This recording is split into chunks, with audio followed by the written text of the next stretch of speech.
இயற்கை என்பது மனிதர்கள் என்ன மாதிரி கடவுளுடைய படைப்பு தான், ஒரு இறைவன் படைப்பு. இறைவன் ஏதோ சக்தி, ஏதோ ஒரு விதத்துல நம்ம இருக்கோம். இயற்கையை வந்து நம்ம எப்ப மதிக்காம போனோமோ அப்ப பிரளயம் உருவாகும். அப்ப நம்ம தவறு யாருமே மக்கள். ஸோ பேரழிவு வருது அப்படின்னா வந்து அரசாங்கமோ இதெல்லாம் பொறுப்பு கிடையாது. அரசாங்கம் திட்டுவாங்க, இவங்க என்ன செஞ்சாங்க, அதை செஞ்சாங்க, இங்க தோணுனாங்க, அங்க தோணும். ஆனா அதுவும் ஒரு காரணம்.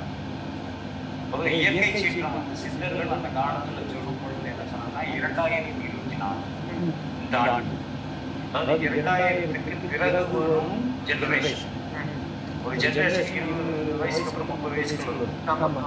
அப்ப அந்த ரேஞ்ச் வந்துச்சு.